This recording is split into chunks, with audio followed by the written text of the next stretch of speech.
ये जो धमाका से भरा हुआ क्लिप आप अपने स्क्रीन पे देख पा रहे हैं, ये है इजराइल एंड पैलेस्टाइन का वार का सीन। जी हाँ दोस्त, पहले से ही पूरी दुनिया यूक्रेन एंड रशिया वार को लेकर परेशान, उसके ऊपर ये वार शुरू हो गया है। आज इस वीडियो का मेन पॉइंट यही है कि इस वार का रीजन क्या है और इस वार के वजह से इंडियन स्टॉक मार्केट में क्या बैड इफेक्ट हो सकता है एंड मेनली कौन से सेक्टर के ऊपर इस वार का मिसाइल अगर गिरेगा, आज उसके बारे में भी चर्चा करेंगे। मुझे लगता है अभी तो आप लोग मन में ये सोच रहे आज अचानक क्या हुआ कि मैं फिर से ही वीडियो बना रहा हूँ। इसका एक रीजन है जो मैं वीडियो में आगे बताऊंगा। सबसे पहले मेन पॉइंट में बात कर लेते हैं, चलिए शुरू करते हैं। So friend, Israel and Palestine का जो वार चल रहा है उसका मेन रीजन है हमास। ये एक पैलेस्टाइन टेररिस्ट ग्रुप है जो कि पिछले 50 सालों से इजराइल के ऊपर कंटिन्यू अटैक करते हुए आ रहा है। हाँ, इजराइल भी इसका मुंहतोड़ जवाब देता है ऑल टाइम। अभी आप लोगों के मन में ये क्वेश्चन आ रहा है कि पैलेस्टाइन टेररिस्ट ग्रुप हमास का अटैक का पर्पस क्या है। हमास ऑलवेज चाहता है कि इजराइल के कंट्रोल से पैलेस्टाइन को आजाद करे, जस्ट लाइक आजाद कश्मीरी सो। इसी कारण चलते हमास 7 अक्टूबर यानी कि शनिवार रात को 5000 रॉकेट इजराइल की तरफ दाग दिए और इजराइल सिविलियंस को अपना हॉस्टेज बना लिए। और दूसरी तरफ इजराइल भी अपने तरफ से पूरा कार्रवाई कर रहा है। यहाँ तक आप लोग वार का मेन रीजन के बारे में पता चल गया है। चलिए अभी बात करते हैं इस वार के चलते इंडियन इकोनॉमी के ऊपर क्या इफेक्ट आ सकता है, कौन सा इंडियन सेक्टर एंड कौन कौन इंडियन कंपनी इस वार का डायरेक्ट चपेट में आ सकता है। इजराइल के साथ इंडिया का जो ट्रेड रिलेशन है वो काफी बढ़ चुका है आज का डेट में।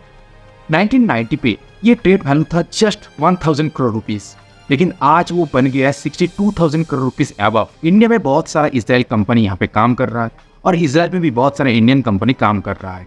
तो इस वार के वजह से कौन सा इंडियन कंपनी जो कि इजराइल में प्लेस्ड है बहुत बड़ा प्रॉब्लम फेस कर सकता है। इस लिस्ट में सबसे पहले नाम आता है अदानी का। हाँ, अदानी पिछले साल ही इजराइल के ऊपर भारी भरकम इन्वेस्टमेंट किया है। अदानी पोर्ट बिगेस्ट इन्वेस्टमेंट के थ्रू इजराइल का सबसे बड़ा पोर्ट हाइफा पोर्ट का प्राइवेटाइजेशन में 70% का स्टेक लिए है। एंड इस वार की वजह से इस इन्वेस्टमेंट के ऊपर काफी बैड इफेक्ट आ सकता है। एंड इस वार का इफेक्ट आज इस मार्केट में आप लोग देख पाए। आपके सामने Adani port and special economic zone का स्टॉक का चार्ट आप देख पा रहे हैं। आज करीब 6% का फॉल आया है। बस रीजन क्या है? इजराइल एंड पैलेस्टाइन का वार। नेक्स्ट जो कंपनी इजराइल में इन्वेस्ट करके रखे वो है इंफोसिस। इजराइल का टेक कंपनी क्लाउडेयर में 2016 पे 33.3 करोड़ का इन्वेस्टमेंट किया है। अभी बात करते हैं और एक Indian tech company tech Mahindra के बारे में, जो कि इजराइल में काफी भारी भरकम इन्वेस्टेड है। इंडिया का दिग्गज टेक कंपनी टेक महिंद्रा ने 2014 को Israeli company telecom network service provider company लेटकॉन को कैप्चर कर लिया था। एंड अभी भी टेक महिंद्रा उसी कंपनी में इन्वेस्टेड है एंड वहाँ पे सर्विस भी प्रोवाइड कर रहा है। तो इस वार के वजह से इस कंपनी को भी काफी बड़ा झटका लग सकता है। ये तो हो गया कुछ कंपनियों का बात जो कि इजराइल में इन्वेस्टेड है। एंड इस वार के वजह से ये सारे कंपनियों का शेयर्स में करेक्शन देखने को मिल सकता है। ये वार शनिवार को शुरू हुआ था, लेकिन उसका इफेक्ट आज मार्केट में दिख रहा है। निफ्टी 141 पॉइंट लूज किया है एंड इन फ्यूचर इससे भी ज्यादा लूज हो सकता है। अभी बात करूंगा India middle east economic corridor के बारे में। आप लोगों को याद होगा पिछले महीने दिल्ली में G20 समिट हुआ था एंड वहाँ पे ये प्रोजेक्ट को पास किया गया था।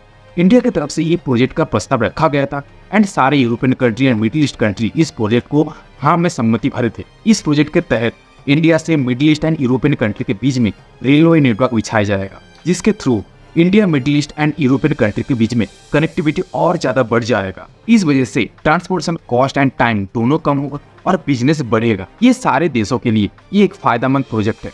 बट अभी लग रहा है ये प्रोजेक्ट शायद सफल नहीं हो पाएगा, क्योंकि जब ये प्रोजेक्ट का ऐलान किया गया था इंडियन रेलवे इंफ्रास्ट्रक्चर कंपनी यानी कि RVNL, IRCTC जितना भी रेलवे सेक्टर से जुड़ा हुआ कंपनी है उसका स्टॉक रॉकेट बन गया था।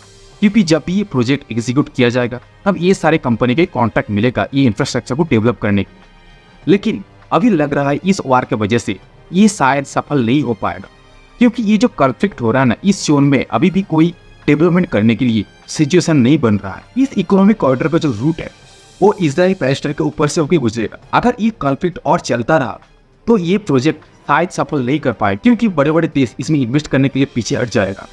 और क्या होगा, यहाँ पे जब भी काम शुरू कर दिया जाएगा तब वहाँ पे टेररिस्ट अटैक हो सकता है। मान लीजिए अगर किसी तरह से ये प्रोजेक्ट को एग्जीक्यूट कर भी दिया गया, बाद में ये रूट को यूज करने के लिए सेफ रहेगा या नहीं इसका भी कोई गारंटी नहीं रहेगा। सो इनफैक्ट बोल सकते हैं इस प्रोजेक्ट अगर फेल होता है तो डायरेक्ट इफेक्ट आएगा इंडियन रेलवे सेक्टर को। और इस चीज का टेलर मार्केट आज से दिखाना चालू कर दिया। आप स्क्रीन में आरबीएनएल का चार्ट देख पा रहे हैं। एक ही दिन में इस स्टॉक में 5% से भी ज्यादा करेक्शन आया एंड इसके बाद भी और ज्यादा करेक्शन आ सकता है। आपके सामने और एक चार्ट शो हो रहा है जो कि है IRFC का। 5% से भी ज्यादा करेक्शन दिख रहा है आज स्टॉक में और आगे भी इससे ज्यादा करेक्शन दिख सकता है। तो इन शॉर्ट बोला जाए इजराइल एंड पैलेस्टाइन का जो वार चल रहा है उसका बॉम्ब आकर गिरा है इंडियन रेलवे सेक्टर में। इंडिया के साथ इजराइल का डायमंड का भी काफी बड़ा कारोबार है। इंडिया से काफी ज्यादा डायमंड इजराइल में एक्सपोर्ट कर दिया जाता है और ये वैल्यू डे बाय डे बढ़ता जा रहा है। जब से ये वार शुरू हुआ है कमोडिटी मार्केट भी अपना जलवा दिखाना शुरू कर दिया है। वार शुरू होने के साथ साथ ही क्रूड ऑयल का प्राइस भी काफी ज्यादा बढ़ने लग गया। बस 2 दिन में 4% बढ़ के पर बैरल $88 बन चुका है, जो कि इंडिया के लिए अच्छा नहीं है।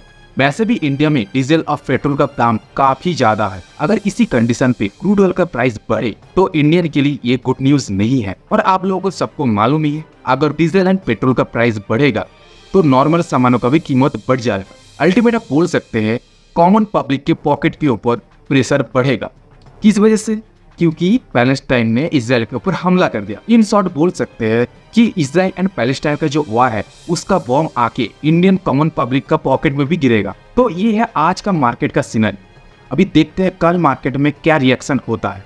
इस वार सिचुएशन में मेरा सजेशन ये रहेगा, अगर आप नए तरह से पैसे लगाने के लिए सोच रहे तो थोड़ा रुक जाइए, देखिए समझिए, उसके बाद पैसे डालिए। मार्केट थोड़ा और करेक्शन होने दीजिए। यहाँ तक आप लोग वार सिचुएशन एंड मार्केट का कंडीशन के बारे में जान ली एंड इन फ्यूचर क्या क्या हो सकता है उसका भी एक छोटा सा आइडिया मैं दे दिया। आज का टॉपिक यहीं पे क्लोज कर। आप लोगों के मन में क्वेश्चन आ रहा होगा मैं क्यों फेस शेयरिंग वीडियो बना रहा हूँ। इसका रीजन ये है कि मैं एक जॉब करता हूँ और कुछ दिन से मेरा जॉब का प्रेशर काफ़ी ज़्यादा बढ़ गया है। इसी वजह से मुझे एडिटिंग करने का बिल्कुल भी टाइम नहीं मिल रहा है।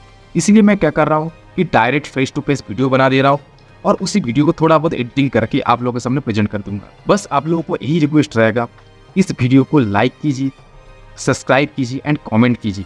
अगर इस वीडियो के रिगार्डिंग आपके मन में कुछ कन्फ्यूजन है मुझे बताइए, मैं ऑब्वियसली ये कन्फ्यूजन आपको क्लियर करूंगा।